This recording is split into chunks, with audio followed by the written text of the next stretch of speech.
Idiot's Guide to the Pietà. If you look at any biography of Vivaldi, he had a pretty long-term, albeit on-off, relationship with the Ospedale della Pietà, which was a foundling institution in Venice. The charity itself is actually still ongoing.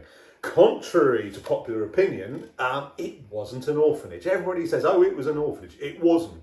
And also, people always think that because of the fame associated with this institution on behalf of Vivaldi, that they only took women in. They didn't. They took boys as well. It was the girls that were the only ones that were allowed to play a musical instrument.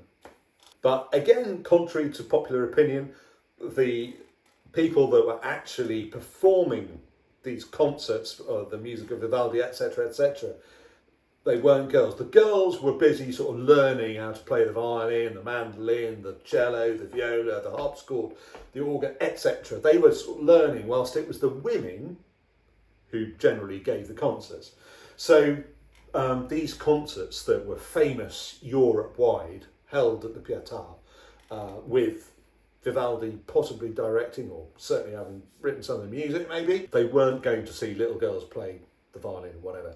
In fact, they didn't see anybody because the concerts were given behind sort of iron grills, so you couldn't actually see who was performing for you. Vivaldi, his association with the Pietà went on for nearly 40 years. He started very, very early in the 18th century and left finally in 1740.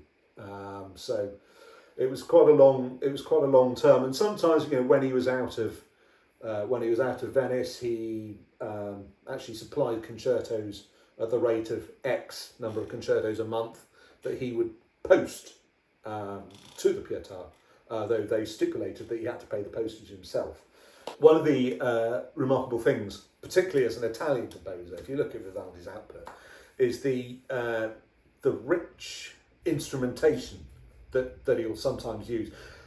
If it was music that he'd just written for, sort of a bog standard Sunday service at the Pietà, he might just go, okay, we'll do a couple of violin concertos and that'll do, or a concerto for strings or whatever.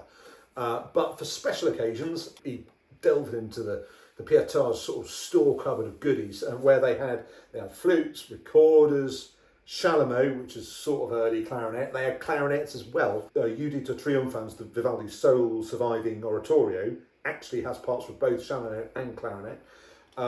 They had lute, they had mandolin, they had theorbos, they had organs, they had, pretty much anything, apart from, they didn't have bassoons, didn't have brass instruments. That was interesting.